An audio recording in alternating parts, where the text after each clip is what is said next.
Kaya kinakailangan talagang pusihin natin. Kung sino man abutan yan, kung kamag-anak ko, pinsan buo ko, kapatid ko, pamangkin ko, sorry na lang, wala tayong magawa. Talagang sundan yung ebidensya. Sana makatawag na si Sergeant Gutesa, yung 18 Marines, si Craig Gibb, sina Martin Romualdez, kailangan tawagan na. Yung following what happened na lang po last night, dahil nga po merong pag-walk out over the debate on changing the rules of the Senate to allow teleconferencing, video conferencing. So ano po nakikita nyo moving forward sa Monday po, makapag-usapan na naman po ito and do you see further siguro scenes or scenarios like this? Huwag naman sana. Parati kaming sinisisi na ibinaon daw namin ang dangal ng Senado. Ang totoo, nawala ang dangal ng Senado nung pinagtatakpan yung mga mastermind ng flood control. Nung hininto yung clear ribbon, doon talaga nabaon yung dangal ng Senado. Aminin natin, itong mga takbuhan, sigawan, alitan, bardagulan, sabihin natin, hindi naman yan eh. Yan na lang ang offshoot ng ugat ng problema na hindi matuloy-tuloy yung flood control. Pagkatapos, lumala pa from flood control, naging tsa-tsa pa at term extension. Doon naman talaga nababaon ang aming institusyon ng Senado, ng inyong Senado, doon talaga nagkakaproblema. Ngayon, kung ano ang itutuloy, inaasahan ko na mag-uusap-usap sa mga susunod na araw at sana magkasundo na kasi hindi naman maganda itong sila na ang nagsabi na napaka-unparliamentary na kulong na ang dalawa sa inyo. Kaya pinagpipilitan ninyo. Kaya ganun eh.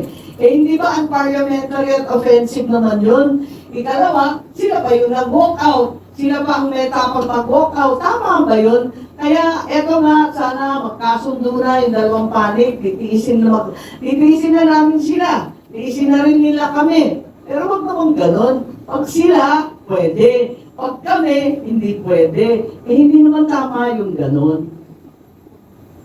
So, magkakampus pa, hindi ko sigurado, supposed to be bukas, pero parang magkakamiting pa ng bukas ng gabi at magdidesisyon kung anong mangyayari by Friday. So, tignan natin, sana magkasundo na sa lalong madaling panahon dahil para sa akin gusto ko natutukan ng trabaho at lubayan na itong mga issues na pampolitika na hindi naman magdudulot ng karagdagang pagkain, ng gasolinang abot kaya, ng kalusugan para sa lahat.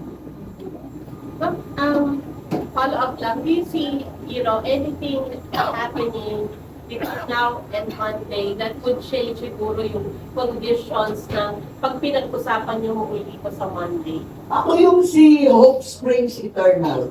Kaya inaasahan ko na kahit pa paano, we'll be able to go back to work. It's important. Isang linggo na lang kami, kung tutuusin, 3 araw na lang natitira eh. Magre-recess na kami ng June 3. Tapos na yun eh. 3 araw na lang natitira, nagkakarambola pa eh. Tama ba yun? Kaya 3 araw na. Ang dami pang nakasalang. Meron pa tayong crisis at emergency na hinaharap. Ang nakatutok lamang, ang tinututukan lamang, puros politika. Ito talaga, nakakahiya ito sa ating bansa. At ito talaga ang nakakahila ng dangal ng Senado. Hi, from RMF DZXL. Yes. Do you expect any changes sa composition ng majority sa susunod na mga linggo, papasok na linggo? Considering na by Thursday ay meron ng pagsasampa daw ng kaso kay Jingo Estrada. Yun nga ang naririnig namin, ang dami-daming kaso, ilan na ba? Pati si Senator Marcoleta, ayan, kahapon may announcement na naman. Pagkatapos si Senator Jinggoy, Senator Joel, Senator Cheese, yung 2 Villar, si Camila at si Mark Villar. Isang katutak na talaga yung kaso eh. Inuubos yata kami sa kaso, tapos nakatenga pa na may ICC warrants na susunod. Kaya si Senator Bongo daw, nasa listahan na naman. Pananakot ba to o pang-aapi, hindi ko na maintindihan. Palibasa, hindi sila nanalo dyan. Nakailang beses na papalit-palit yung Senate President. Bakit ganito katindi? Noon naman natalo kami. Hindi kami bumoto kay Senator Tito Soto. Wala naman umalma eh. Quiet lang kami. Kahit tinanggal lahat ng aming committee, ayos lang. Nagpasalamat pa rin kami. Kasi naniniwala kami sa proseso. Hindi kami kapituko sa posisyon. Pero ngayon, bakit ganito? Hindi naman nangyari ito dati. Ang mga ilap mong mula dyan. Balikan ko lang yung motion ni San Marcoleta. Ano po yung napag-usapan ng majority doon since hindi po siya natalaki na maayos kahapon sa plenary? At alin? Yung motion po ni San Marcoleta sa pagpayag sa online. Yes, pupursihin namin yung pagboto sa Zoom. Nakita naman ninyo, nung una panahon nila, nagpila naman si Senator Ontiveros, si Senator Soto, Senator Ping, Senator Kiko Pangilinan. Nung panahon naman na may nakakulong o hinuhuli sa kanila, pagkaalala ko, Senator De Lima at Senator Trillanes, nag-motion rin naman sila na mag-remote voting. Bakit ngayon? May remote participation. Nagtataka ako ngayon kung bakit tutol na tutol sila dyan at walk out pa.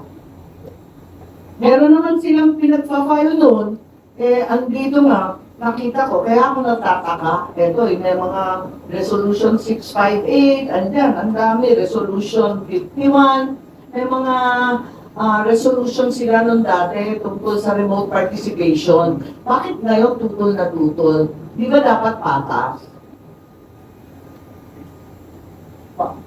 Just to follow up on that, perhaps the thing that would set it apart is dahil may parating po na impeachment trial. Ano po? So nakikita niyo po ba na ang kung magtatagumpay po yung pag-change ng rules, ay syempre po makakalawak po doon yung mga ibang kasamahan sakali nga po patuloy na sila po ay arrested. At maaari silang bumoto. Tama po ba, ma'am? The Senate has great leeway in the Constitution and upheld repeatedly by the Supreme Court in formulating its own rules for impeachment. Ang Senado mismo ang gumagawa ng kanilang mga patakaran para sa impeachment. Kaya, kung mag-agree ang Senado na ito ang karapat-dapat, pwede naman talagang gawin. Wala namang bawal dun eh. Kaya pinagtatakang ko, napakarami na ng president dyan. May president rin sa walkout. Alam rin natin, na yung Korte Suprema, nag-ruling na rin dyan, na pwedeng ituloy-tuloy ng rump session. Kaya, nagtataka ako, mas marunong sila, yung iba nakakatanda sa amin, sa karanasan at sa edad. Abay, bakit nagkaganon? Ma'am, ano yung process para mag-apply din siya sa impeachment court po? Yun na nga ang dapat tatalakayin. Hindi pa nga napapag-usapan yung detalye kung ano yung remote, ano yung botohan, kung ano yung participation. Lahat yan hindi pa na-define. Kaya nagtataka ako kung bakit nag-walk out, wala pa naman pinag-uusapan.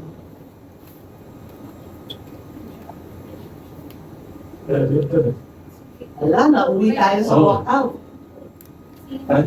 Yes.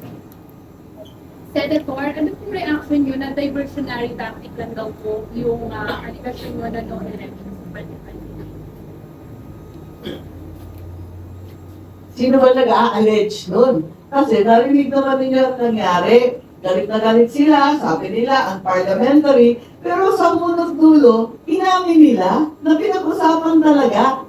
Inamin nila yung meeting, inamin nila yung date at saka yung location, inamin nila yung mga nandun.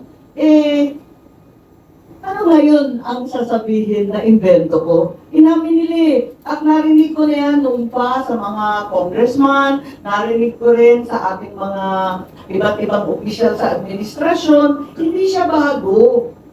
Kaya kung sabihin na diversionary, nakakatuwa naman kasi inamin naman nila, ginawa talaga nila.